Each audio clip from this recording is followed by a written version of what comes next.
another Wednesday episode with Robb McGeary, and this is an interesting one.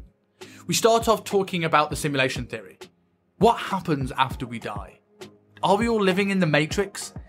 And what are the theories around simulation theory? Because there's a lot. There's a wormhole you could go down with this stuff, and we explore a few of them. What the basis is behind them and what we think is the case. Is determinism correct? Is that too depressing to really think about? And then we start talking a little bit about standards in the coaching industry. If you're a personal trainer listening to this and you're not getting the client results you want or not getting the respect you feel you deserve, this is a great episode to go in and listen to and think, am I doing all the things that me and Rob discuss? Because I guarantee you, when I listen to this back, there'll be things that resonate with me that I think, man, I've let this slide, I've let this slip. And I'm sure Rob will do the same. Things from what are the standards we have on the gym floor, how to push your clients hard, the importance of having difficult conversations and not being a rent-a-friend. These fundamental skills that underpin any successful coaching business. We discuss the things that we've learned through our many, many years in the fitness industry. So without further ado, I'll leave you with myself and Robb McGeary. And if you enjoy the show, as always, subscribe on YouTube, share on your favorite social media platform, and give us a review on your favorite podcast provider.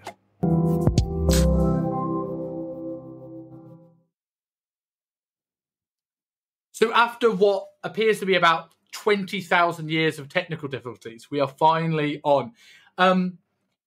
Maybe it's just a glitch in the Matrix, I suppose. Oh, what a segue is that to start a show. So, we are combining a few topics in one, but I think they will work together really, really nicely. Because this was sort of inspired by last week. You started talking about Matrix theory, and you mentioned it in the Alien episode. It's almost been like a running theme, like it's like a little clue. And you said it'd be a 3-hour rant on its own. So tell me, I don't know much. I think I know what you're talking about, but I don't know the depths. So talk to me about Matrix theory, how you came across it, what it means, and what you know about it. So we'll have to be careful with the terminology Matrix theory, because there's a deep mathematic problem or formula or whatever the hell it is that's called Matrix theory. So we need to make sure we're careful with the hashtags later when we post this. But it's more, I mean, obviously those who have seen the Matrix and those who haven't, that's a bit weird, but this isn't giving the game away at all. It's the main premise of the film, that people are plugged into these pods and the reality they are experiencing is essentially a computer simulation. And so realistically, the Matrix theory is a continuation of simulation theory, which you might think is a recent idea. It's been around for centuries. It goes all the way back to Plato's allegory of the cave. It's one of the first kind of stories about simulation theory. So what kind of got me fascinated about that is The Matrix was a great film anyway, let's face it. And I think if you walked out of the Matrix and didn't think, are we in a computer simulation just for a split second, then, I don't know, you might be one of the NPCs that has no internal dialogue. But my fascination with the simulation theory is, ever since I left school and I started reading about different religions, I went to a Roman Catholic school, and that's all we learned about was Christianity. So when I started learning about different religions, and obviously they all come from a place not necessarily of one creator, but we're not just a scientific accident that just so happened to go this way. There's gods in near enough every single religion. There's ones that watch over us. There's ones that created us. There's ones that are here with us, all sorts of stuff. So I've always questioned, what is this reality? What exactly is it? Is this just the combination of billions and billions of years of accidents that happened from the Big Bang onwards to today? Is there more intelligent design in there? Or has the intelligent design got so far that we are now the product of another intelligent design? Are we a computer simulation? Now, 20 years ago, you could have laughed that off and gone, yeah, it's just, the realms of sci-fi. But now there's actual scientists looking into this, trying to investigate this. Like Elon Musk has famously come out on Joe Rogan saying that it's highly probable that we're in a computer simulation. Even Neil deGrasse Tyson has said it's like 50-50. So what makes Elon Musk think it's probable? Because this is it's like looking at what happens after we die. It is something that we cannot ever really prove. So it can. I can't see how it can ever be more than a maybe. What makes him think it's probable?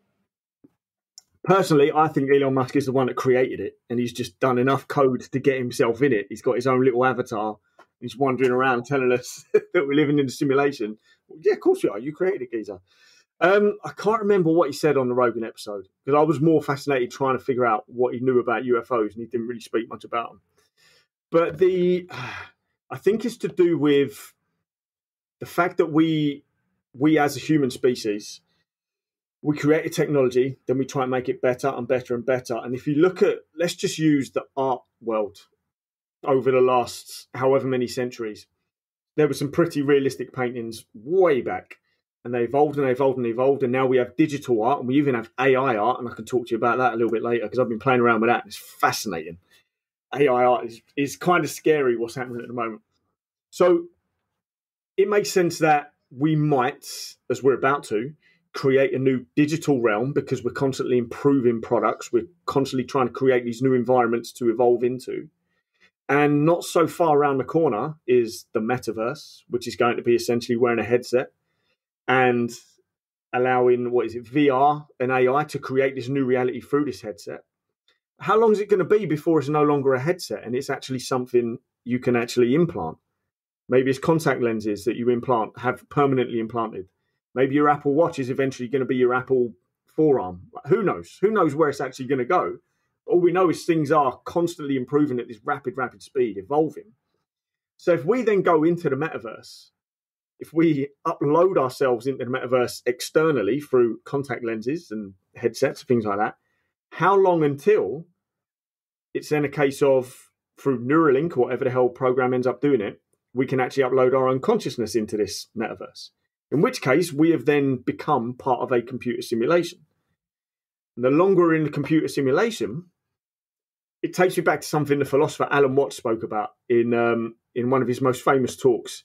It's called Time. And he talks about if you were, let's say you were in an eternal dream. Every single night you went to sleep and it was an eternal dream. And you could dream up whatever the hell you wanted. You name it, unlimited options. And you would keep going through this dream until eventually you've actually exhausted your options. You'd have to come a point where you dream up the button that says "surprise me," because you will have dreamt every possible option. So if we end up uploading our consciousness into this simulation and we've got unlimited options and we can create every single thing whatsoever, I don't think it's going to come a point where we go, right, I need a button that says "surprise me." I think there's going to come a point where we go, right, I need a button that gives me a physical existence again. And if that's the likelihood of it going that direction, how do we know we're not already there? How do we know we've not already done that several times, several hundred times? How do we know we're not the simulation of another? This is why I think Elon Musk says it's probable and Neil deGrasse Tyson says it's 50-50, because there's no proof saying it definitely is this, but there's no proof saying it's definitely not that either. And obviously me, that's a rabbit hole I want to go straight down and figure out what the hell's going on. Any questions really? And it terrifies me as much as it fascinates me. Yes. Because if we are the product of a computer simulation, then what's the meaning to anything? We're constantly trying to find meaning in life, meaning in our own lives, meaning in our relationships and our actions. What does it matter if it's a computer simulation? Does it still matter if it's a computer simulation? So it feels like a pretty real experience. There's emotions, there's pain, there's rewards, there's disappointments. I don't know. Does it take meaning away or does it add to it? I don't know. It also makes you think in a way, like the big thing that people are looking at in terms of what comes after death, whether it's heaven or whether it's a simulation or whatever, reincarnation. The science is based around the fear of there being nothing. And perfect. So it's based around that. But the thing I think, if we're in a simulation and someone is now trying to have a different consciousness, you've got to be slightly worried that how bad is it out there that I want to be somewhere else? Exactly. This is what worries me most with the metaverse and things like that. And we saw this in the film Inception. There's the guys that are plugged into the machine that are in an eternal dream. They go into some underground, hut or something in the slum. I can't quite remember the scene that vividly, but there's the guys that are constantly hooked up to the dream, and the guy just says, hey, these are the ones that gave up. These are the lost souls or something like that. So how you look at, I saw, whether this was real or not, I don't know, I can't confirm. But I saw a video the other day on Twitter that said this was part of Disney's first VR experience. Headset was on, and they're looking at the TV, and there's the Disney logo coming up, and all this stuff spills out onto the carpet. Like, that sounds horrific. All this, like, it was like a waterfall and a beach scene, and there were little characters, little sprites flying around this scene. It looked amazing, right? It looked incredible. And that starts me thinking, okay, so what else can they do? So you can have your interactive TV, you can have interactive, what do you want? Kitchen, bathroom, you want a little helper to come up on your cooker and tell you how to cook? That's probably going to come.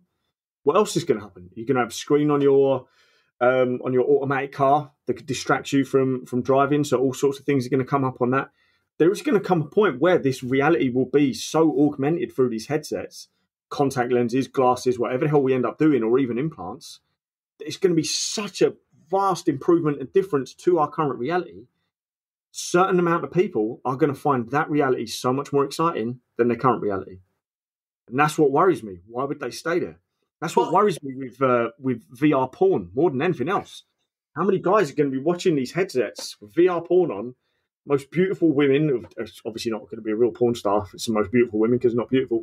But they're going to be watching this woman that's talking to them in a way they've always wanted their wife to.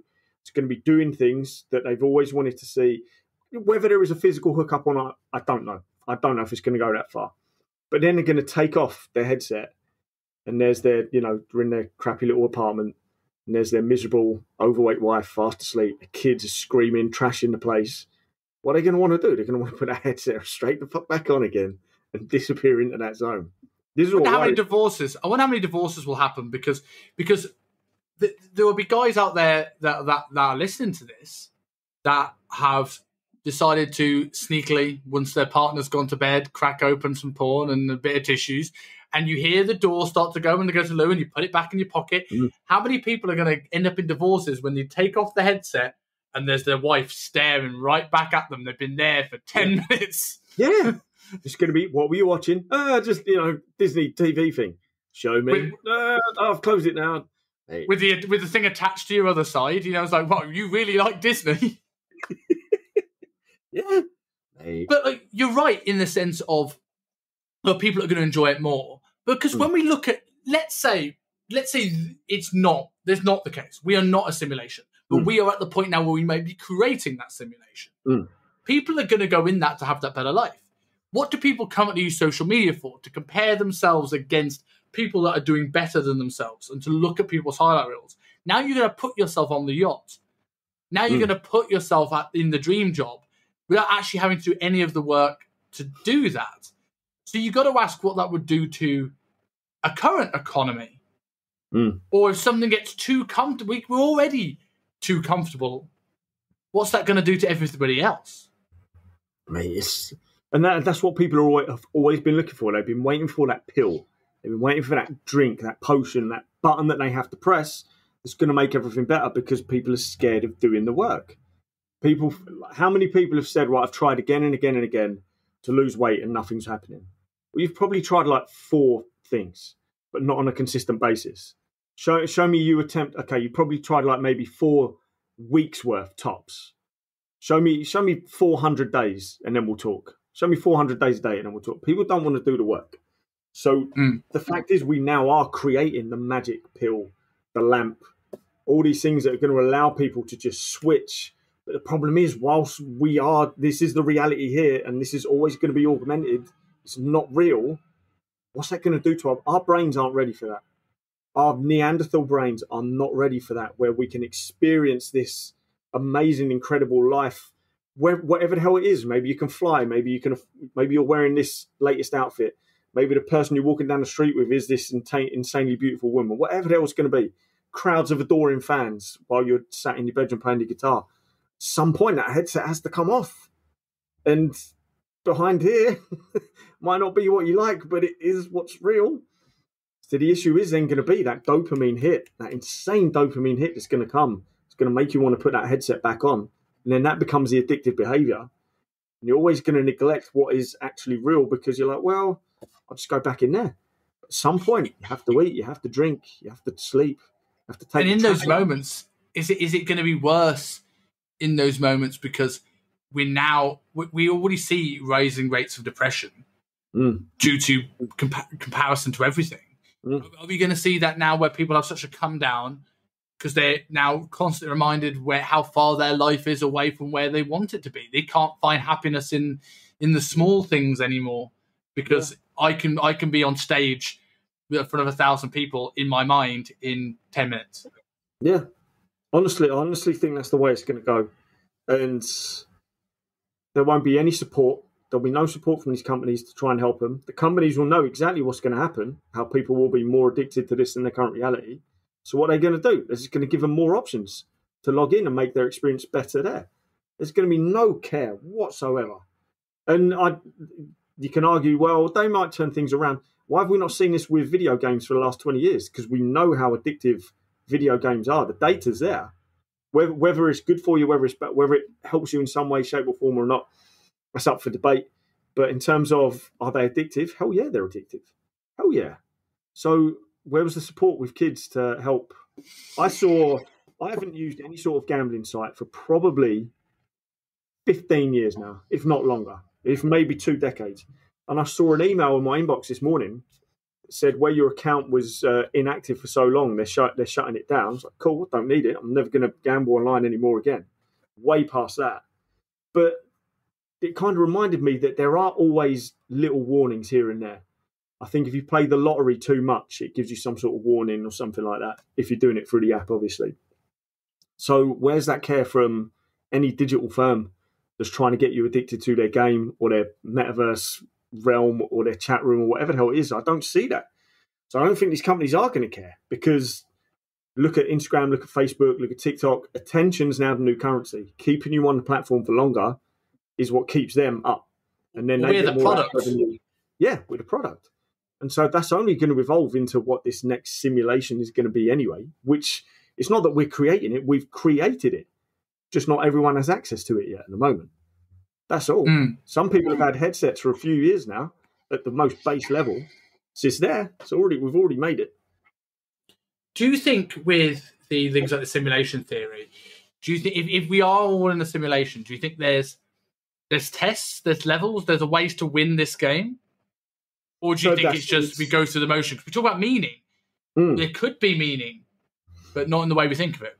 That's the argument. Is this simulation, is it just a simulation, an experiment to see what happens, or is it a test? That's the thing. When you then go into the simulation theory, there's so many different things. Now, again, I don't just prescribe to one type of simulation theory. I don't think it's the case that we are just a product of a computer simulation and that's it. If we are, there's multiple paths you could go down on whose computer simulation is it? Is it our own doing? Is it another species? Is it who knows? This is where you can end up going mad looking at this stuff. But in terms of a simulated reality, I think we're already there. I honestly think we're already there. It's a case of we can save this for another podcast. We can go down the route of, is this genetic engineering from an outside species?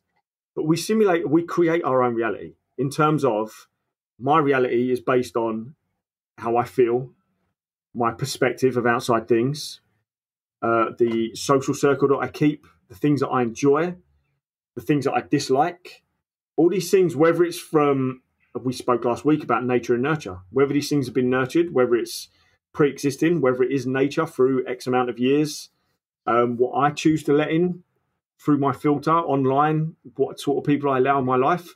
I've created my own reality, and you could wholeheartedly, not even argue, you could wholeheartedly say that corporations and businesses and things like that, it's in their interest to try and get your reality to simulate the reality they want you to be in, because you're likely to buy, you're likely to feel this, you're likely to do this. And that's the same with media firms and all this stuff. And that's not even conspiratorial. That's not even that crazy a thing to say, that the media wants you feeling a certain way because you're going to buy a certain way, because the media shareholders are these companies of which you're going to buy off. I went on a little tangent there and I've forgotten what the question was.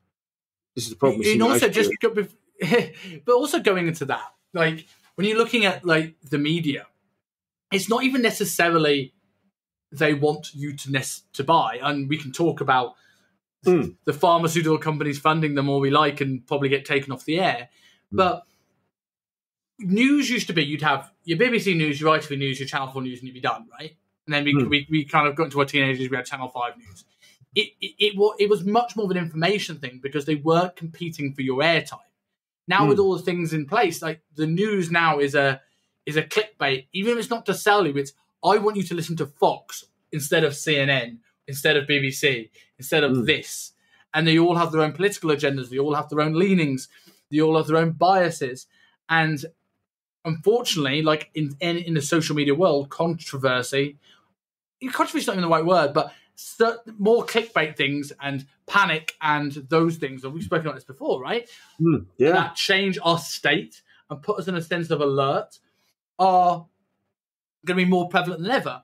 I've recently started seeing a therapist to work through some of my ADHD issues, and there's an element for me is like I definitely do have ADHD, but I wonder how much is it as severe as it seems, or how much is it that I'm in that constant state of just being like a hyperactive sense of alert, my nervous system's going crazy, that I'm just feeling like I'm always on edge and I can't be as creative, I can't think clearly because you're getting bombarded with all these things. Let's take the ADHD, for example. Some people say it doesn't exist. Not necessarily academics, but some people say it doesn't exist because they've not experienced it. And you could say the same with atheists. Will say that, of course, God doesn't exist. But there are people that will adamantly argue exactly what they've experienced. And that's their experience. That's their reality. So even though let's say we are in a computer simulation, we still all seem to be experiencing our own reality as such, which makes me think that there are tests and challenges you have to get through. But I don't know what the end goal is. I don't know what the end prize is. I can't possibly say. Because whatever happens after death, maybe the answer's there. I don't know. I don't think anyone can at the moment. But in terms of, is it just a simulation? This is just it. They're just watching and that's it. I don't know. You also have to entertain the theory that it's a computer simulation that's been forgotten about, which is why it's going so flipping crazy. Who knows? There's so many arguments you could come down, right? But I think there is some sort of meaning to it because we seem to have within this simulation some element of free will, I would say. Unless you go down the route of like deterministic theory. Unless you go down like Sam Harris's, there is no free will, everything's predetermined, and you can see, neurons firing seconds before you've made a decision of what you're going to do. Who knows? Who actually knows? Maybe that's just what happens. Maybe that's just how the code works, to allow the simulation to render the way that you've just chosen to render it. I don't know. The crazier elements of the simulation theory are, if we're in a simulation like any other game, not everything has to be rendered at the same time. So whatever's happening elsewhere might not actually be happening elsewhere, It's a crazy... Before anyone listens to this and starts going mad and thinking that we are in a simulation and there's no point to any of it and want to jump off a bridge because it's a terrifying concept, really. Just remember that this is a thought experiment. At the very least, your reality is simulated by you and by other people. Your experience is going to be entirely different to someone else's experience. Not everyone on Earth has the same experience. So it's just a thought experiment. It's to get you thinking. This is what I like to do, is question these things because at the very least, it shuts my ego down without having to rely on psychedelics too often. Because psychedelics will just push your ego down to, if you take the right dosage and do it in the right setting with the right people under the right guidance, it can push your ego down so far that it's, for the first time ever, you'll experience having zero ego. It's incredible. It's liberating. But not everyone's able to do that. Not everyone wants to do that. And not everyone should do that either. So how else can you push this ego down, this thing that says, I am the center of the universe, I'm the greatest, no one can touch me, I'm going to protect myself, as well. All the different things that the ego does, which can be detrimental and disastrous. How can we silence that for a little bit? Well, through meditation, things like that, of course. But I think through these thought experiments where you have to think about the greater picture outside of you. If we are in a simulation, what relation are you to me? Should I be doing things that benefit you? Or if you're just computer code, why does it actually matter? Yeah. I mean, I don't think the simulation theory is that depressing. Because I think for me, the way I'm agree with you. I like having these conversations because it makes me sometimes it's scary realizing that you're insignificant. You can look at it in a way of this is a depressing thought, or this is okay. So all these things I've been worrying about, all these things I'm scared to do, all these things I'm scared to say, all these things that I'm just concerned about doing, they don't matter. So why don't I do them? I think a deterministic theory is much more terrifying. One of my mates is a firm believer in that. And I was like, you might be right, but I want you to be wrong. I'd rather be ignorant to that theory because and it also flies in the face. It's the ultimate straw man theory because you can literally say, well, you have no idea where that no one was going to fire. But the rags to riches story probably wouldn't exist in that situation. But that's just me thinking. Like, why would one person, in the suburbs of down and out city in America become the richest person in the world, and another one doesn't? So you would think, in my limited understanding of this, like everyone's limited understanding of this, that would mean there'd be some element of free will, but who knows? You could 100% argue then that if there is no such thing as free will, if everything is predetermined, then we have to be in a simulation. Have to be. I think the deterministic theory props this up more than anything, more than a lot of people realise. If everything's predetermined, there is no free will, then something was written beforehand. So what is that? Some sort of code. I'm not necessarily saying it is computer code. If everything's predetermined, then this reality is simulated. It can't possibly. It takes free will for it to not be simulated, which makes me think: okay, if we are in a simulation, it feels like I've got free will in it. But again, how can I possibly tell? How can I possibly know? I can't. I'm not smart enough to do that experiment. That's what makes me think that's where there's meaning to this simulation. If everything was pre-written, then we're just following a story. We're following a pre-written plan. In which case, there's no meaning beyond maybe outside observation to see if what was pre-written is the right thing to write. Maybe. That's the way I see it. But while it feels like there is some sort of free will, then there must be some meaning. There must be some challenges, some tasks to overcome. Do you have a theory of what that meaning might be? I'm asking you the meaning of life, so this is a bold question. But like... Jesus. Oh, God. So I have two schools of thought here. And one is based on very, very recent observations of what could be happening with the UAP phenomenon, which is bioengineering of us as a species, and they've been watching us. In which case, that's kind of terrifying that we are an experiment. And this is basically some sort of galactic zoo. But let's not go down that one today. I think through centuries, if not longer, of wise men saying similar things about helping take religion out of the context, helping your neighbour, being the best version of the person you can be, clearing your mind, not doing things that hurt other people, that hurt animals, looking to the stars, questioning things, giving yourself challenges for you to overcome so you can grow as a person, as an individual. All these things have been around for so long, way beyond the self-help community. Way beyond, even beyond some religions as well. So I think that's when this message has been around for so long. Are these the challenges? Are these the tasks that we are meant to grow as an individual, help grow other people, help grow as a community, leave the world in a better place than what we started with? I think this is where I think there's something in there. And this is why I read the religious text as well. I'm not trying to find the answer in religion, but I'm trying to find answers in religious texts or in religious doctrine. I think that's where the meaning comes from. It's can you create meaning? Can you be a meaningful person? Can you add meaning to your life and to other lives as well? And maybe that's when you hit the final end boss, which is death and always wins, even if you've got the cheat code on the joystick. It's like Mike Tyson in Punch Out, isn't it?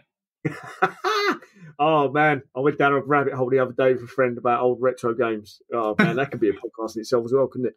I think that could be next week. I think that'll be a lot of I fun. think that's what it is. The meaning of life is to add meaning to your life and to other lives.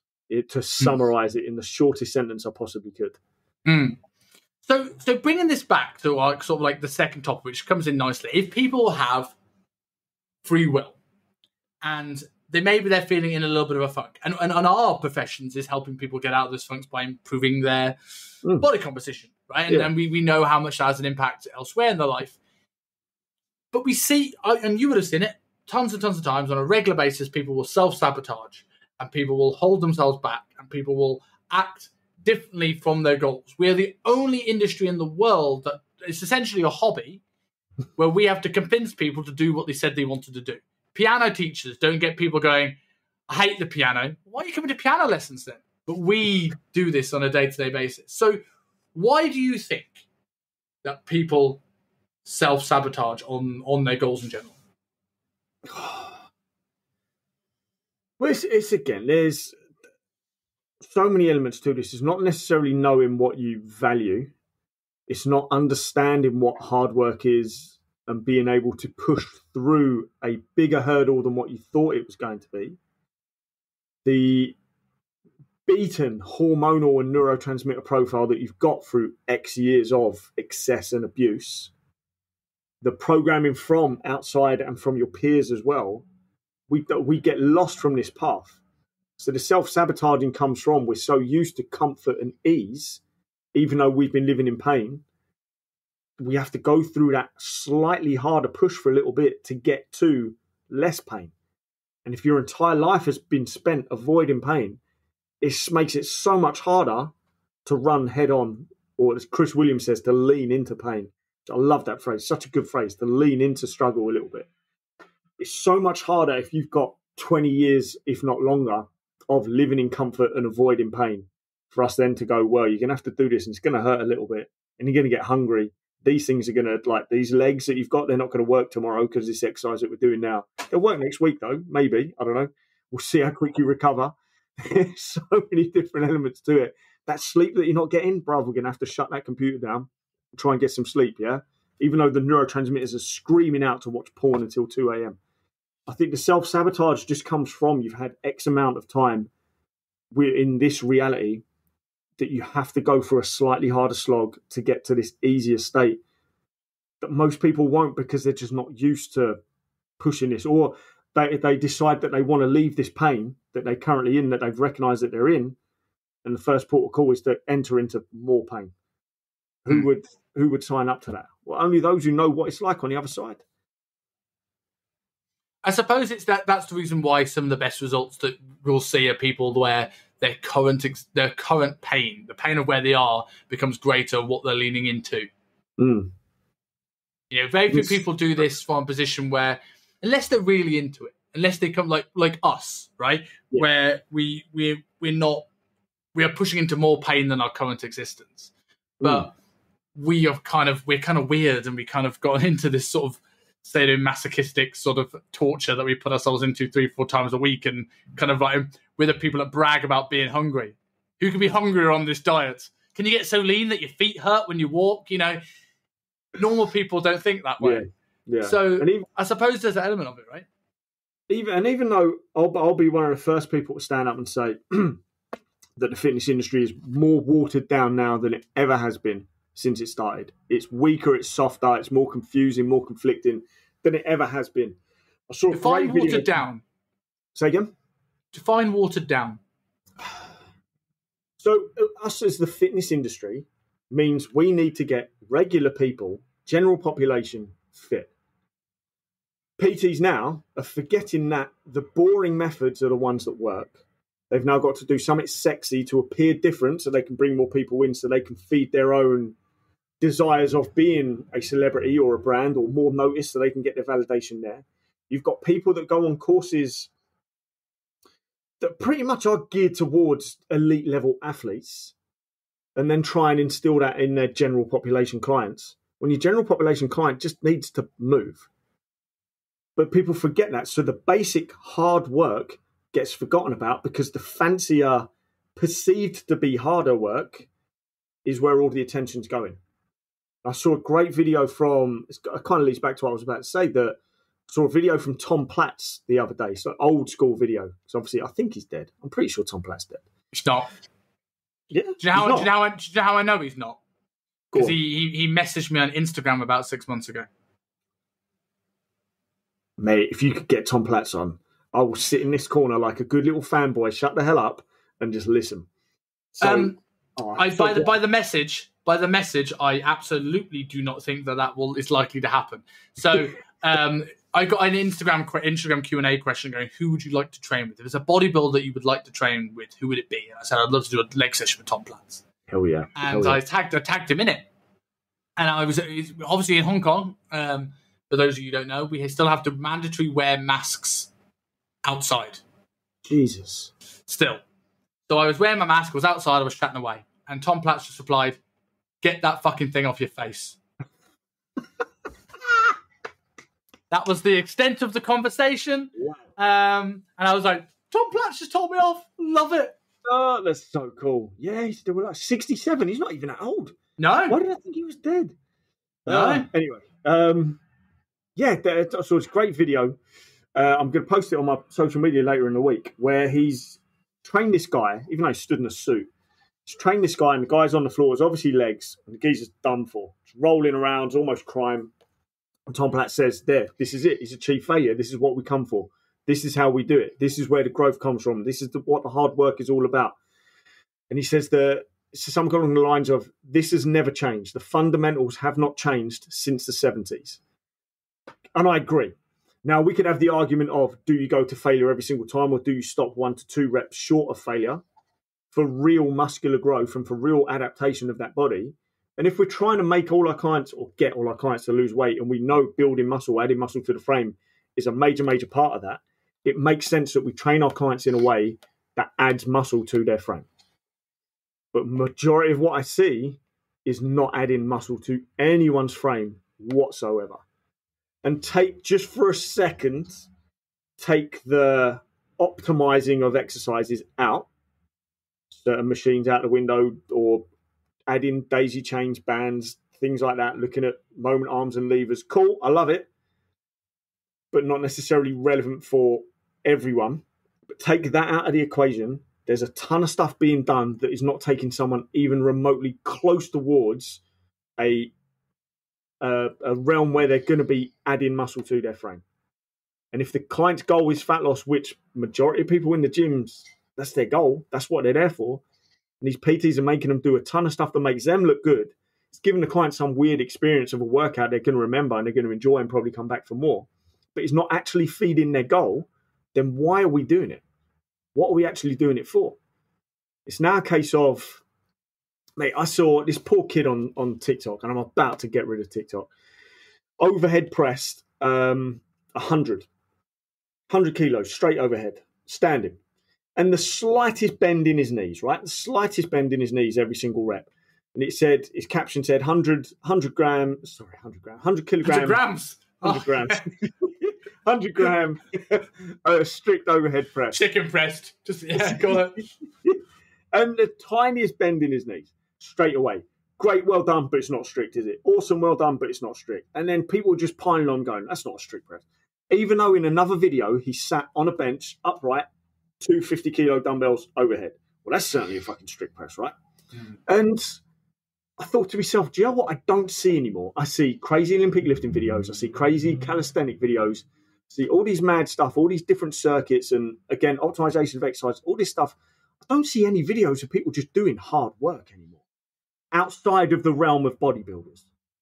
Where's the PT that's filming his client doing, a decent set, a heavy set of 5 squats with great technique, or taking a client to failure? I don't see that anymore. I could argue that maybe the decent PTs that do that are the ones that aren't filming their clients in a workout. I don't know. I don't want to upset too many people, but then at the same time I do, because I have my standards, I have my beliefs, I have the reality that I want to curate. So I don't know. That's what I mean by watered down. And that was quite a rant. That was quite an off-topic rant. I think no, it's a very on-topic rant. And I think you're both right. I think the coaches that are taking people to failure are probably the ones forming the sets. because I'm there spotting. I ain't there with the camera thinking about Instagram. But occasionally I will do when I hit a milestone. But a rat I will have. You're talking about watered down. So I think one of the biggest things that's watered down training in general in the last few years. No snock on Mike Isatel, because the guy's a genius and he's not wrong. And I do agree that 1 to 2 reps in reserve is fine. But people forget. You know I'm going to rant here. But I hate reps in reserve. Yeah. I hate the concept. Yeah. It's not wrong. But you said it earlier on perfectly, that people are trying to do fancy stuff before they understand the basics. If I had Stefan Gazolt on here about a year ago, and he said to me, if I put on a course, if I put beginner, guide to hypertrophy, and advanced hypertrophy training, people will join the advanced hypertrophy training without doing the beginner, because they want to try and find the success hack. And the problem with 1 rep in reserve, people look at people like Kilo Strength, Muscle Nerds, Callum Raystrick, Renaissance Periodization. I love all of these people, by the way, but forget that we're training bodybuilders or athletes. Or at the very least, people that train, that they really enjoy training. They're not training office worker Steve, right? So we're taking office worker Steve and going, the literature says that he's got to do 1 rep in reserve. Office worker Steve hasn't got a fucking clue what 1 rep in reserve is. Well, he thinks 1 rep in reserve is 26 reps in reserve. Take them to failure. Put them to a challenge set. Find out where that limit is. And then when they know it, and they know it well, pull it back to 1 to 2 reps in reserve if you need to. You will learn so much from a hard set that you just do not get from this namby-pamby bullshit. Especially, and I'll let you say your point because I know I'm ranting away. It's good. Especially when the fact that 90% of these coaches prescribing the 1 rep in reserve are coaches that have been training for people for 3 years and have never set foot once on a gym floor and trained anybody. Yeah, that's watered down. It's the online coaches that have never trained a person in person ever. They don't know what a breakdown is. And again, the amount of coaches that, that was perfect. That was absolutely perfect. That should be the fucking reel that goes out. Exactly what you just said. You can't possibly know what 1 to 2 reps in reserve is without going to failure first, and without having a long history of going to failure. Because again, same as 1 rep max testing. You could do your 1 rep max, and technically on that day, you might have actually been able to get more or less, depending what you've done leading up to that day. So that's why 1 rep max testing is not just one thing and then that's it, off you go, well done.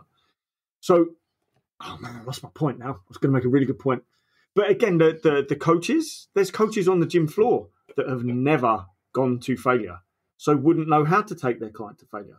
So they'll stick with 1 reps in reserve as well, without necessarily knowing what reps in reserve is, or even knowing what true failure is. I had a baptism of fire learning what true failure is at our previous employer, which was one of the best things about it.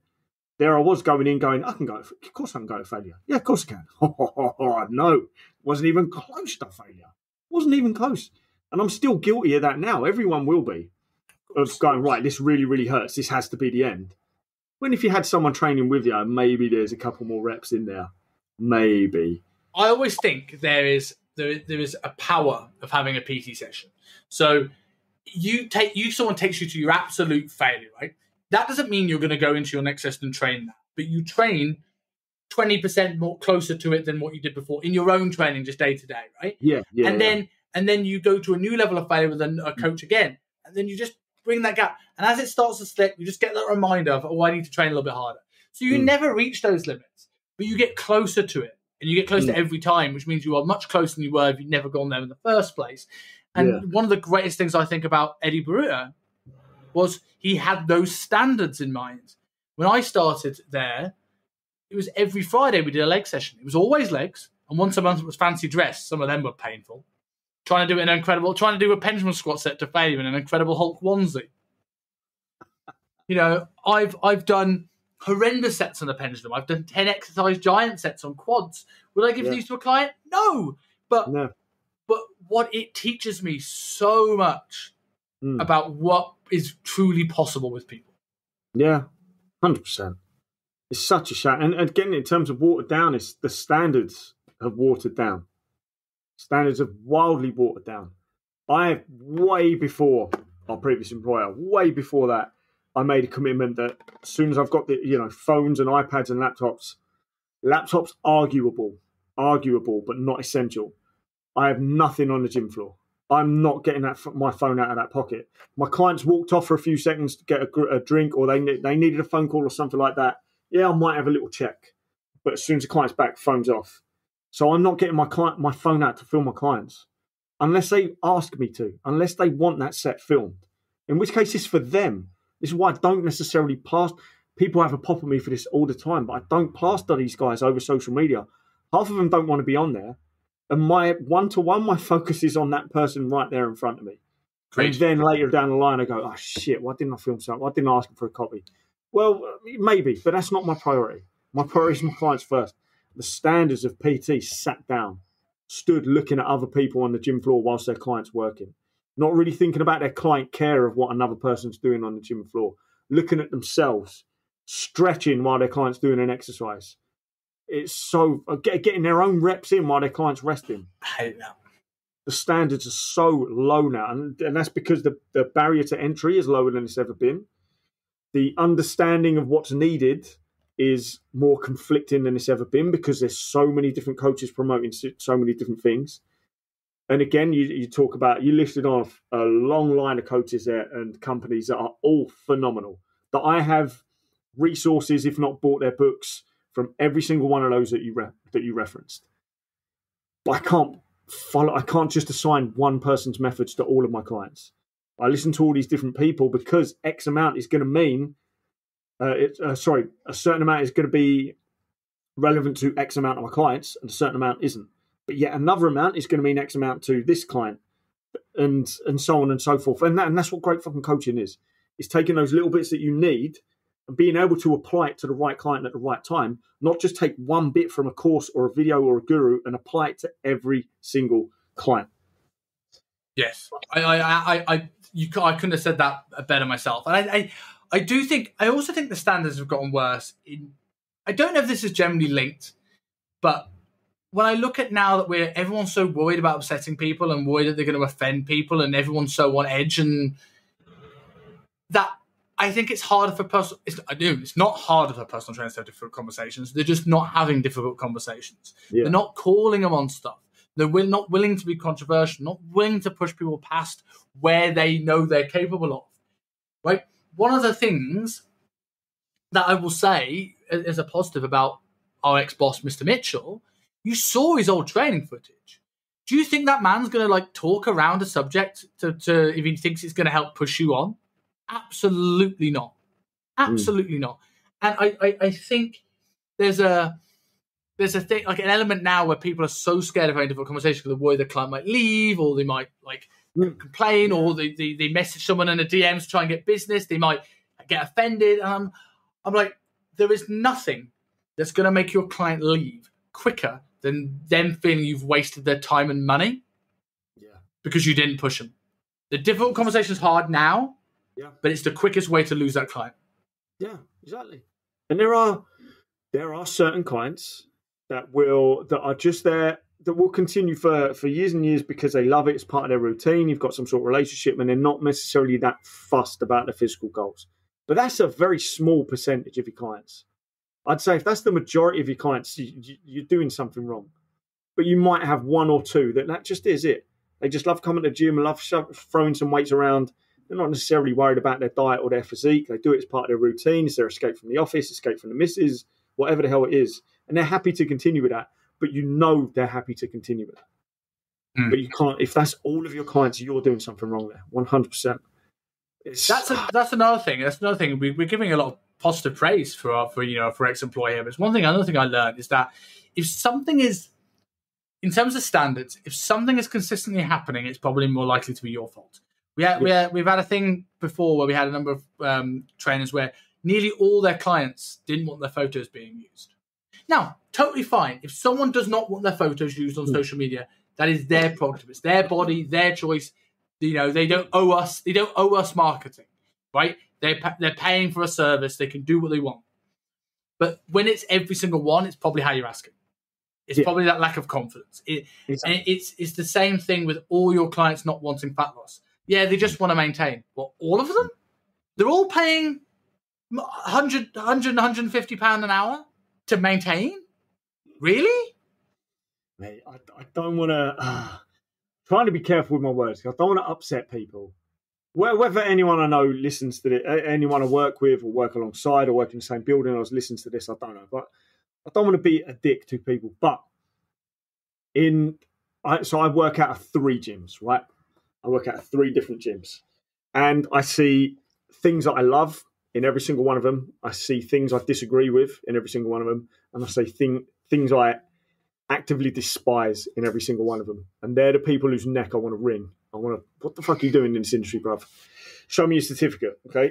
But some of the things I see, this morning, my client was on a hack squat and a trainer had his client on a leg press. And my guy was going pretty hard on this hack squat, right? And it's a hack squat. It's a fucking horrible machine, right? My guy was going pretty hard on this hack squat. And the guy on the leg press, it just seemed to be high rep, cardio-ish style training. He was getting the sweat on. It was lightweight and he definitely could have done more. And he looked over at my guy on the hack squat and he said to his trainer, what's the difference between this and that machine? He said, like, what's that machine? And the guy was like, that's a hack squat. Do we do that? Is that in the program? Like, no, you've got leg press. So why are we doing this one instead of that one? Or like, are they the same? Do they work the same muscles? Like, he had genuine, legit questions. And you could see the trainer, you could see his brain going, shit, I don't know. I don't know the answer. Because I've seen this trainer's own training. It's not good stuff. It's not good stuff.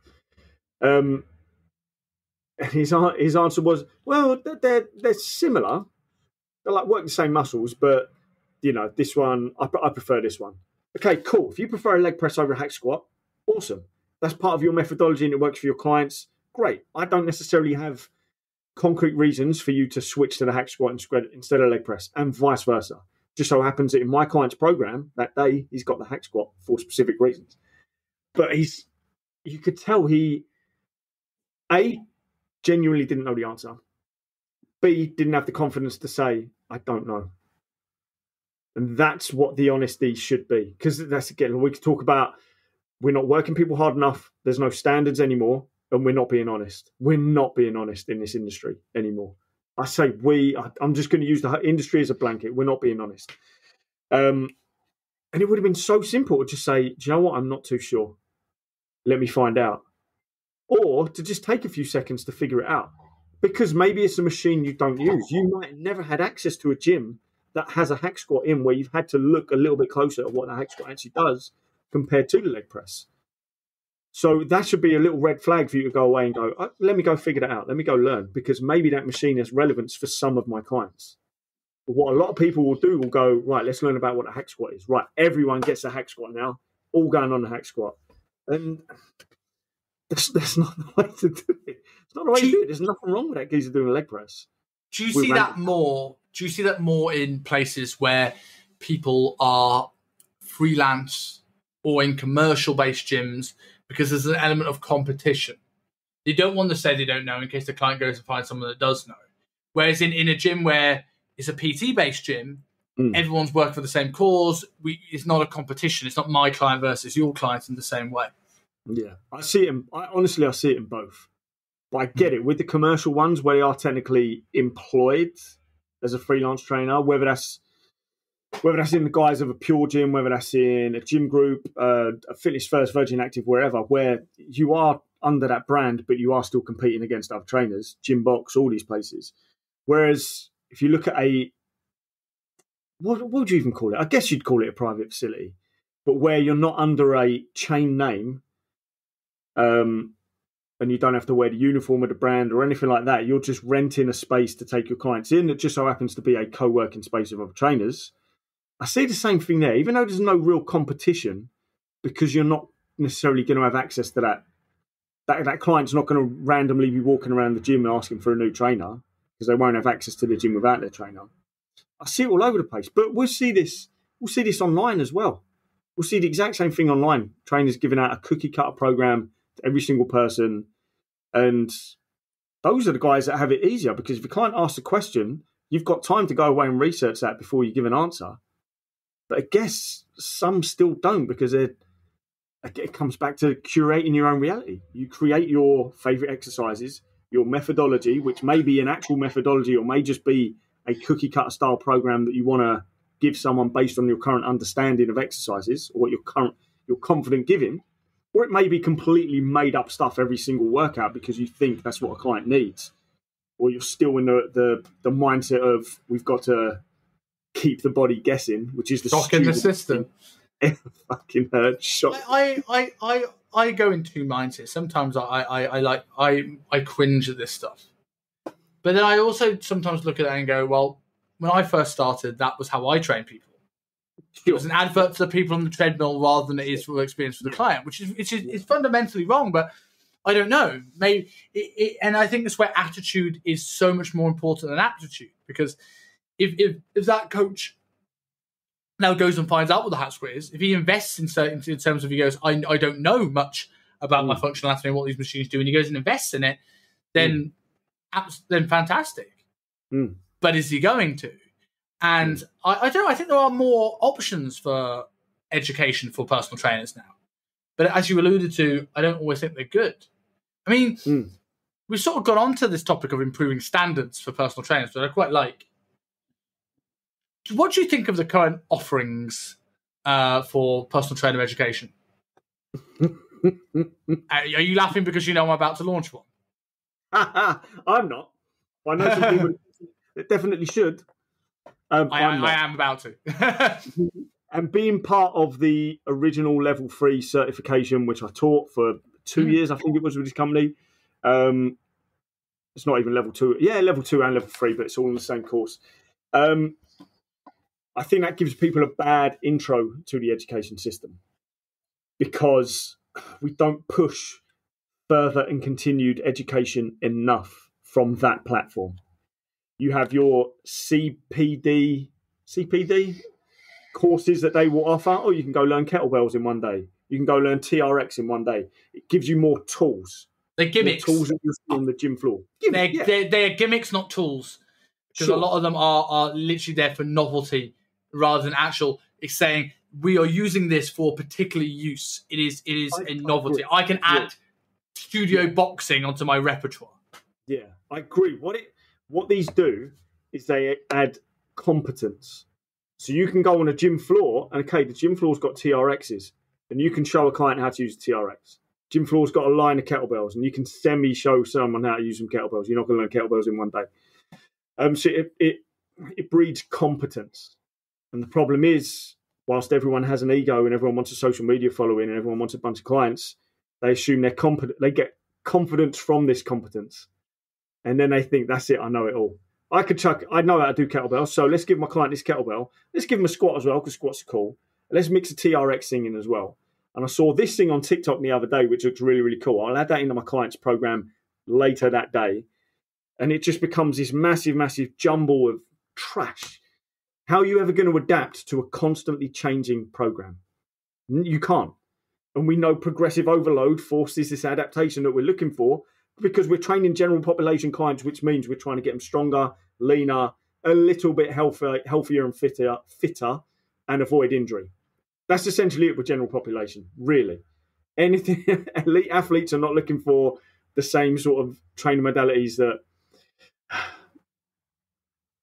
in terms of the different phases of training you take someone through, it changes depending on the demographic, of course. It changes depending on the goal, your competency. Your elite level athletes have phases of training that a general population client will also have phases of training, but they're entirely different things. Why are you talking about beyond accumulation and intensification phases for general population? There's probably no need for anything else. I would argue that's also novelty. Keep them challenged, make sure they're adapting. It's going to take weeks, if not months. They shouldn't be worried about speed strength. They shouldn't be worried about plyometrics. They shouldn't be worried about fucking 1 rep max to 3 rep max testing over the course of several weeks. They shouldn't worry about that. It's completely information overload and detracts from the actual goal that they're looking for, which is achievable through the simplest, hardest graft. Doing the basics and doing them well and doing it consistently over and over and over again without thinking that without putting yourself in a position where you know too much for that. So it's great to educate yourself, and maybe that's just part of a hobby. Maybe it is something you use to serve your clients. But what do your clients actually need? Do they need you going on these courses and learning things for you to bring back, or do they need more consistent hard work at the basics? I'm going to guess it's that more than anything else. I would say there's an argument for both, but it depends on how you interpret the data. One of the things I've learned that sort of, I think, held me back through many, many years, and doing tons of education and tons of courses, and it was just stuff. It wasn't bad stuff, it wasn't good stuff, but the problem is I didn't have a system. I had this lot of information. I had no idea how to apply any of it into my own practice. I had no idea what if I had the 70%, right, of what my demographic is and what my clientele is. That 70% are going to have pretty much a similar path. And I'm not saying write templates, but I'm saying the program ideas are going to be very similar, and you adjust the small things for the individual client. Yeah. When I got that and understood how I take people and progress people through a system, I can now go on a course and go, right, that's good, that fits in here. That's good, but it's not relevant to my kind of clientele, but it's a tool I can use for later. I'll put it here. That's the crap. And because I have a systems way of thinking, I can start to filter through all these information. And as you said, it was early on, you said it's information overload, where people don't know where to start with the clients. And you see it all the time when coaches come back from courses and their clients are doing everything they learned on that weekend. So you see people doing Indian clubs. Every client's doing Indian clubs. Do you remember those things? Mate, I really don't want to sound like I'm digging this gym out, because I'm not. I'm really not. You go to any gym, there's going to be amazing trainers, there's going to be terrible trainers. It's just the way it is. Same in any business endeavor, whatever. There's going to be good people, there's going to be bad people. The gym I go to, I work most of my one-to-one clients out of, has a small set of Indian clubs. Now, when I first started getting into my more functional training zone, I worked with a guy who did Indian clubs. And he taught me how to use them. And I thought, this is great. Warming my shoulders up and taking them to new ranges of motion. This feels good. Feels like I'm doing some work. It was nothing that was ever beyond a warm-up or an active recovery session. For me, that's where those two things sit. You want to mobilize your shoulders a little? Cool. You don't have to use them. You can mobilize your shoulders other way. You want an active recovery day where you're doing some movement and it's getting the blood pumping and raising your heart rate? Cool, but there's other ways to do that. There's probably better ways to do that as well. You want to get down the realm of heavy Indian club training? I don't see anyone offering that certification. I don't see that, certainly not in this country. So you probably shouldn't be doing it or giving your clients it either.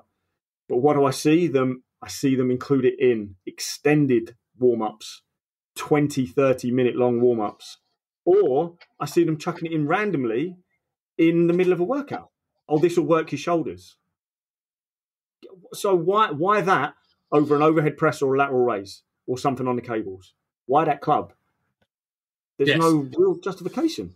And it's also not to say there's not a time and a place for something like an Indian club. In the same way there's a time and a place for a carnivore diet, and there's the same way there's a time and a place for a Theragun. But it's understanding the rationale of why all these things work. So you can say, when is the time and place that I might use this, when I might not use this. And you going into the extended warm-up thing, I see a big trend, certainly with the rise in exercise mechanics, where when did personal trainers all of a sudden start becoming physiotherapists? Because we don't want to outsource the physios. That's the thing. We don't want to outsource the physios. It's not long before fucking personal trainers become chiros. I want to outsource the physios, because I want to train my clients hard. And while I might be able to help with some stuff, my other argument is, this is my ethos when it comes to mobility training, let's call it, for clients. 90% of people are tight because they are weaker end ranges that the body and nervous system doesn't feel safe, so it doesn't allow them to go there. So you need to get stronger at end ranges. I'd also argue is you have not got an X-ray to tell you what your skeleton is like. So if I'm going to spend 30 minutes stretching out the hips and doing all this sort of internal, external rotation drills, it might make a bit of a difference. That won't hold because you didn't do any strength training. Yeah. Or it doesn't make any difference and you've wasted a lot of time. Yeah. Find the range you own, train them really hard. I want to get his name right because he's phenomenal. I think he's my new favourite account on Instagram. Ben Yanes or Ben Yates. I want to say it's Yanes. He's great. I think he's American. He's right up Ben Yanes. He's amazing. Lifting Anatomy Made Easy is so cool, right? Fighting against traditional fitness BS, and he certainly flipping does. And he did a great post the other day on posture. And he's saying, again, the issue is a lot of people say they've got bad posture, or you point at someone who's got good posture. He's saying there's no real such thing because posture is, again, what your body's doing relative to the task. So you could see someone deadlift 250 kilos with a rounded upper back. And some people will say that's bad posture. Some people would say that's perfect lifting posture for that thing. You could take a skinny guy who is bolt upright, absolute picture perfect, good posture, put him under a 200 kilo bar. What's his back going to do? It's going to crumple like a fucking, a deck of cards, It's. Then, which I know for their crumpling. I'm trying to think of the pyramid. But it's what's relative and what's relevant to the task of what you're trying to achieve. How many people are doing extended warm-ups trying to fix posture, over use of over fixed posture during certain exercises that doesn't require it. It can actually be detrimental to it. Really? And giving them stuff at the end as well. This would be good for your posture. This would be good for your posture. Brother, your posture, those 3 sets of 10 cable rows to fix their posture, is going to do fuck all against 8 hours of sitting like this every single day. Absolutely fuck all. That 20-minute hip mobility drill that you're doing is nothing compared to them getting up and getting out for 10 to 15,000 steps every single day. That's going to fix their tight hips and some heavy fucking glute work. That's going to fix their tight hips way, way more than that tiny 20-minute of the day routine that you're taking them through. That's my argument with breath work. I science and irrefutable. A proper function diaphragm allows you to expand the rib cage, improve thoracic tension, improve the shoulder, will improve things down into the hip, right? Because the psoas has a fascial attachment into the diaphragm. Irrefutable. But me doing 20 diaphragmatic breaths compared to how many breaths I take in a day, it's like me going for a piss in the ocean and trying to make it yellow. Man, I think this is something like especially Nick used to get asked this a lot on his Instagram Q&As. I know loads of guys. It's a common question that what do you think the fitness industry is going to look like in 10 years? And they were asked that 10 years ago. They were asked that 10 years before that. And no one's ever got it right because you can't really predict what morons are going to do. And the majority of people are morons. How long is it going to be before we see 20-minute breathwork drills before someone gets to their fucking set of leg presses at the start of a session? Who knows what gimmick is going to come in next? Because it's going to. I don't think there's ever going to come the day where the majority of the fitness industry is actually doing the basic hard work, the right things for a whole 45 minutes to an hour with their clients. There's always going to be a majority of people that want to do the gimmicky stuff, that want to try everything, that want to impress their client or impress their viewers, whatever it is. I think that's why the industry is only going to get more watered down and worse. Because now there's people coming into it that don't need the certification to do that online, which is terrifying. 100%. And I think there's going to be more, with the rise of social media, there's going to be more need for gimmicks, things to get heard over the simplistic stuff. Yeah. And I think there's going to be a rise of people coming into the education space that probably should do more time with hallucinogenic drugs and knocking their ego, because there's so much I want to sound smart. Yeah, that's the bit that worries me the most is now we've seen some popular fitness influencer guru types now dabbling in the realm of psychedelics. I think that's going to be another thing as well. All the PTs now are going to go, I need to do psychedelics then, don't I? But to really get good understanding from it, Aubrey Marcus says this all the time, set and setting. Your intentions for doing so and where and how you're doing it. That's where the real insights come from.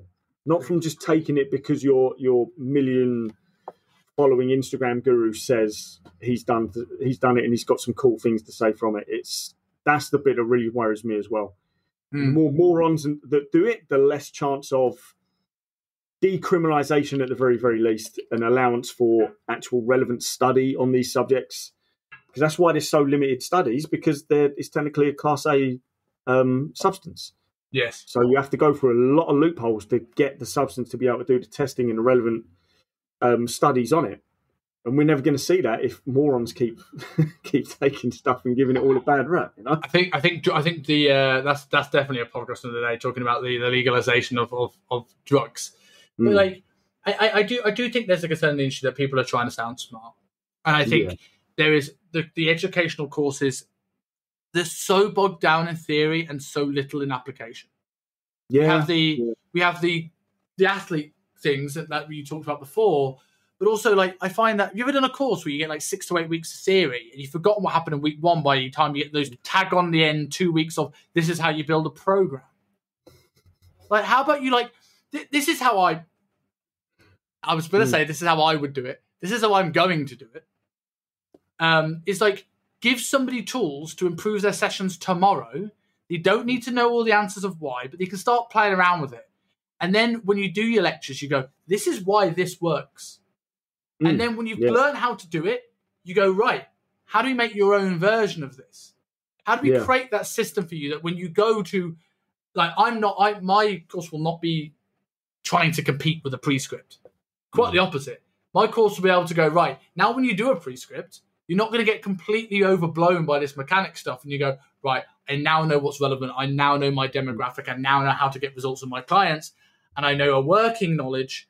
And now I go and do Nick Daniels' course, or now I go and do Muscle Nerds, or now I do Precision Nutrition, because it's just so much. We want to show you how big our dick is, and less. This is how you get a result with your client. And I see Gen Pop courses out there, and they start with like sets of 10 to 12 back squats and giant sets, and I'm like, yeah, good luck. Yeah. And that's what kind of leads me back to this. This is why I constantly question reality, because I'm questioning my place in reality. I question my place in the industry all the time. Me too. What do I actually want from it? How am I creating meaning for myself and for other people? And what you said there about, we all want to do the dick swinging competition. I did that. If you go through my personal Instagram and you look through the last 2 years, I was posting twice a day videos trying to make people laugh. Got shit hot at Canva before anyone else did, because I was on it several hours a day, trying to make stuff, trying to not necessarily thinking what was best for my clients, but just trying to get the views up, trying to get the followers up, trying to get my name out there. When at the same time, behind the scenes, I'm training 5 to 6 people in a private gym who don't want their names and faces on social media, so I'm not going to post them on social media. And that's when my real work was being done. That's where my online clients as well. That's where the real work's being done. Great. Behind the scenes with the clients who don't want to be sprouted all over online. And you'll see me now taking almost a step back. I'm not going to do a complete JP Cronin and disappear, but I want to make my personal Instagram personal, back to my friends and my family and people I actually know. And I want my business one to just be more related to my business, but not something I spend all fucking day long on trying to get new people in. I want to get my people in as I've got, and then build from those through referrals and things like that, which we know is the right way to do it. I don't need to be the most famous guy online. I mean, I might change my mind after the talk in in just over a week. I might come out going, right, that's it. I want to be on stages across the world. Send me your plot synopsis, by the way, and I will nominate you for a TED Talk locally to London. Oh, yeah. Because you can do it from anywhere, so I'll do it for you. But you mentioned questioning your place in the industry, and I do that too, and I do that more than ever, and that goes back to our episode on It All Changes After 30, which, by the way, we'll go and listen to, because it is one of my favourite ones we did. And you also mentioned, where do you think the industry is going to be in 10 years? Now, I might ask you that at some point, because we don't know, but I want to see a prediction. But where do you think you'll be in 10 years? Because we're both in this position now where, you closer than me, not to throw that in your face, but where we can't be a gym floor PT forever. No. And there has to be a transition. Where is your transition when you're questioning your place in this industry? Where do you think it's going to go? I had this conversation not that long ago with the late, great Christian Mensing, who is over 40, who was 41, I believe, when I had this conversation with him. or he may not have. He may have just been under and he was talking about being 41. He said, do you really want to be walking up and down the gym floor trying to drum up business when you're in your 40s? No offense to anyone who is in their 40s that's doing that, because some people, that's what they love doing. Some people have only just got to start in the industry, and that's what they need to do. But I've been doing this for a long time. So I think I don't necessarily want to be doing that. And I think I want to limit how much one-to-one I do going forward, because I honestly believe that to be a great coach, you still have to have some sort of one-to-one gym floor work going on. I don't believe you can fully go online and not lose your marbles a little bit. And in terms of people that have started out and gone straight into one-to-one, into online coaching, I don't think they can fully understand how to push a client virtually, because you can't. You really can't. So I need to look at my life priorities. How do I want the next 10 years of my life to look? And I want to be less reliant on being at a certain place at a certain time. But I also don't just want to rely on online and go, right, I'll just try and help everyone through online. And because I'm not a laptop trainer, that will feel like an office job for me. And that is instantly not going to work for me. Not going to work. Service will suffer if I just went completely online. So I have to have some gym floor contact. So for me, my place in the industry is going to be serving my one-to-one clients, my very limited amount of one-to-one clients, serving my online people and trying to put something out there, a very, very low tier, low entry cost thing that's going to help a lot of people, whether that's my book or whether that is an automated course or something like that. It's just going to try and help people alongside an online community that I can be involved with, but the community can kind of feed and drive itself. But I think over the next 10 years, I'm going to move slightly further and further away from the industry. And it's not because I don't love the industry. It's my life priorities are going to change a little bit. There's other things I want to do. And 12 years of 40-hour week minimum weeks, living on your laptop, saying no to social occasions, saying no to relationships, saying no to all sorts of kind of stuff. That's not the reality I want to keep curating for myself for the next 10 years. So my place in the industry is serving the people that I'm serving now, and the people I'm going to serve over the next few years as well, giving them the best possible education and chance of reaching their goals and instilling this into a lifelong habit rather than just a 12-week blitz or anything like that. But then I don't know, I could change my mind in 2 years. I might step away from the gym floor and go, I just want to be back on the gym floor, which is what's always happened. Always happened. I don't know. It's a good question, man. It's a really good question. Yeah, I also think as well, when you say about limiting one-to-one, I do think, that nearly everyone I've known that's gone fully online, that started one-to-one, right? Like, not the people who are trying to start from their laptop in Bali. They nearly always go back. Yeah. Like, did you meet Kevin Hall? Kevin Hall's going back in one-to-one? Maybe briefly. But yeah, I know you mean. Alex Searle's talking about maybe doing a few. Brett McCartan's gone back and done them. A lot of it's going to come from the online industry is going to break so many people and disillusion so many people from it not working that it's going to take guys like us to go, oh, for fuck's sake, right, okay, I'm coming back to fix this.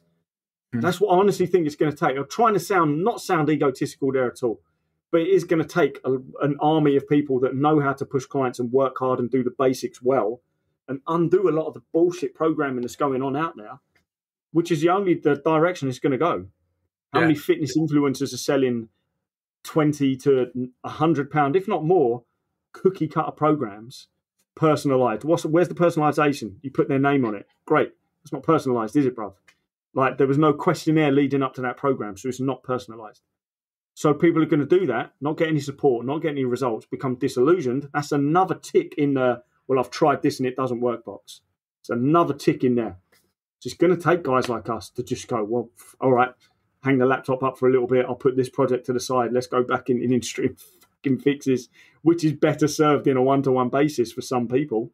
I really, really think so. A hands-on approach is going to work. But who knows? 10 years, industry could be obsolete with AI. Who knows? Who knows? I think as well, like, if you're stepping away from the industry, I know you're doing some copywriting stuff and you're doing some graphic stuff, and if that, for the sake of argument, let's say that was the avenue you decided to go down, stepping away from the gym floor to have a bit more of time to do the other stuff you want to do in life, in order to do that, and this is the thing about one-to-one personal training, which is very different to a lot of industries, your diary is so dependent on other people's diaries. Like, your work relies on other people's work schedules. Yeah. So for you to do a piece of copywriting, or you to do some editing, or you to do a graphic design, I know you're pretty good at a lot of those things already, but it might only take you 5 minutes to do, but it's going to take you multiple hours in one go to learn that stuff. You're going to have to pull it back. You can't learn these new skills to the quality you have to make a business out of it or make money out of it. If you've got, well, I've got 30 minutes here and I've got an hour and a half here, I need to train, eat, and do a bit of this. We'll start it here and then I'll continue it there, and you never end up in a flow. And I launched a great podcast with Johan Hari, who's generally becoming one of my people I want to get on desperately, because his book on attention is phenomenal, and I really want to pick his brains on it.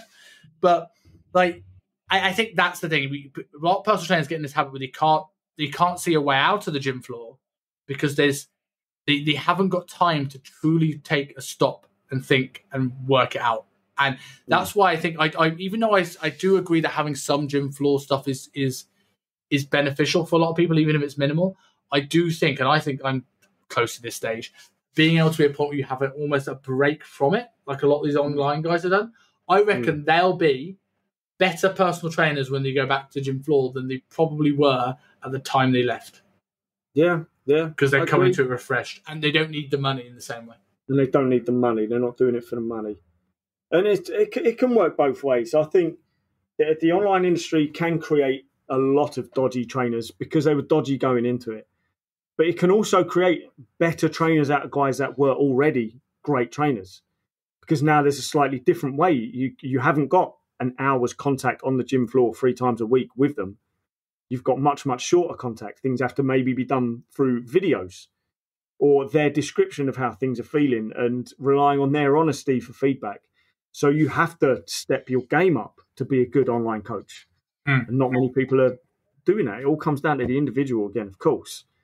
But again, the majority is not good.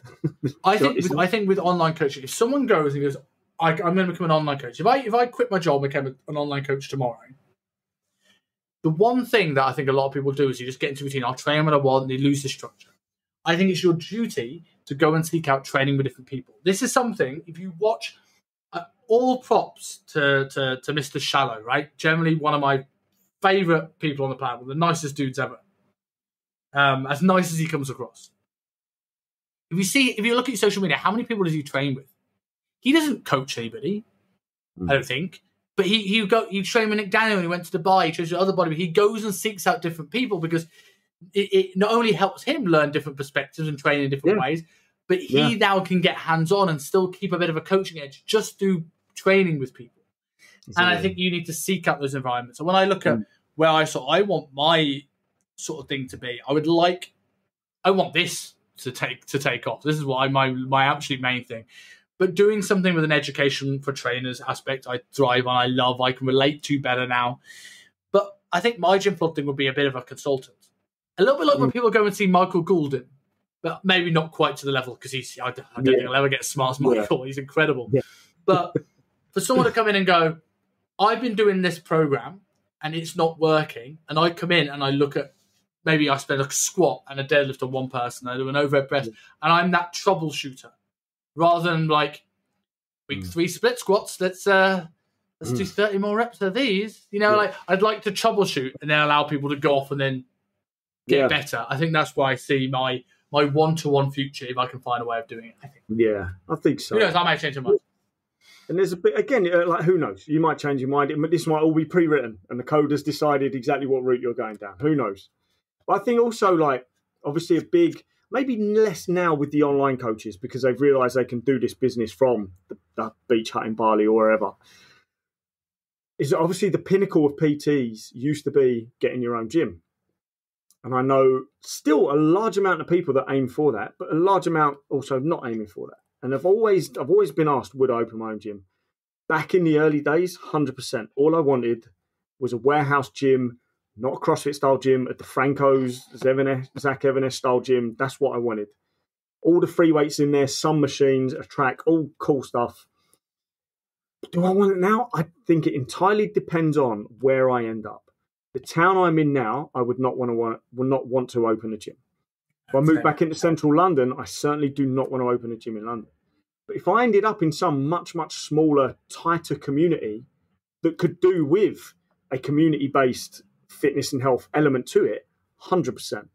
I'd convert that barn in a heartbeat and get all the town/village members in there, because the community aspect is what interests me there. I would never want to open a gym and just have that gym and then disappear from it because I've ended up in a management or business owner role and now I've no attachment to it. I'd want to be hands-on in there.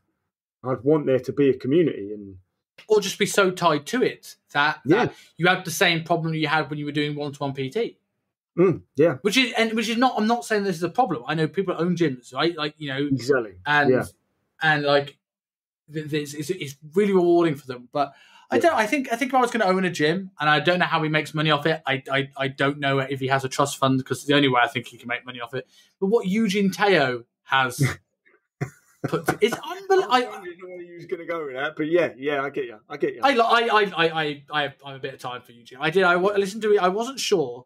And I listened to his interview with Jordan Shallow I plugged Jordan a lot today, but I listened to his interview on Prescript Radio, and he just seems a really down-to-earth guy. It's like, I don't know everything, and I wanted to find out. So I found mentors that helped me find out. I was like, he's just a guy looking to learn more about training. I'm like, and he's managed to come into some money or earn some money through social media presence. I don't know, maybe a bit of both. And he's created this great content facility where he can do podcasts and he can train. Mind Pump Media. That's what I want. I want Mind Pump. Yeah. I get that. That would be the best. So on that note, now people know where we're going in the next 10 years. And I think we went off the topic of adherence, but I do like the topic of setting the standards, because I think there's going to be a lot of coaches watching this. And I think sometimes this could be the episode where it's a bit of tough love. It is I will go back and listen to this and I go, I'm not doing some of the things I talk about here. Or some of the things Rob mentioned, I go, Christ, do you know what? I have actually let some of these things that Rob mentioned in this episode slip. I will learn from this interview. So if I recommend, if you're a coach who's got this far, go and watch this bit of it. If you want to skip the Matrix bit, you can do, but I don't think you should. If you want to watch that bit again, talking about standards, use this as a recap and just shift your quality up that little extra step, because it will help you and will help your clients. Yeah. Maybe we add timestamps to the episodes now.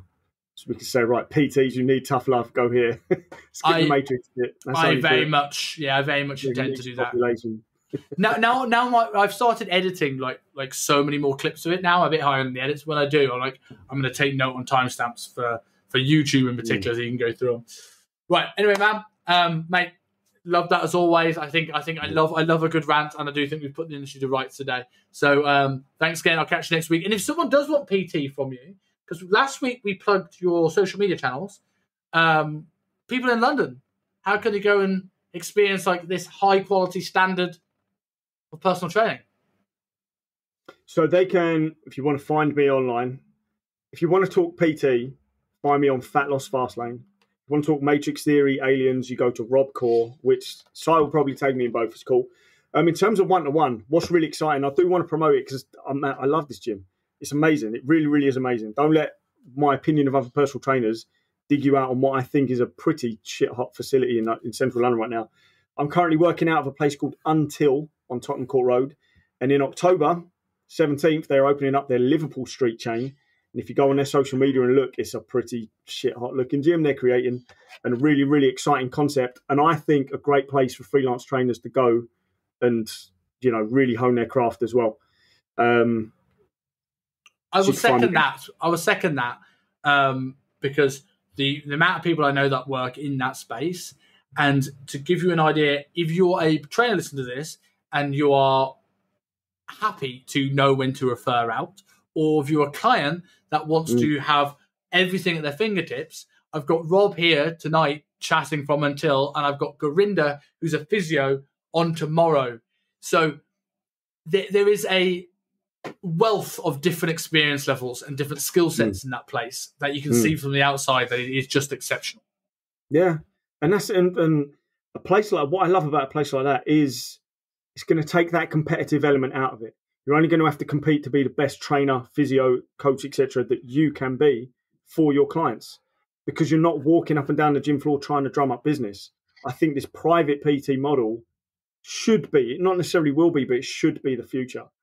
And the more decent PTs can move away from this pure gym group, Virgin Active model, where you have to compete, so you've got to do weird stuff to maintain relevancy. I think this is the way to go. If you really, really care about giving your clients the best experience you can, that's the kind of route you'd go, you know? Maybe we'll do an episode soon where we talk about the silliest workouts and the biggest mistakes we've made as PTs. I think that could be that's a good fun, because I've got a few of them. I will make a note of that. Sweet, Rob. Thanks again, man. As always, speak to you next week. Yes.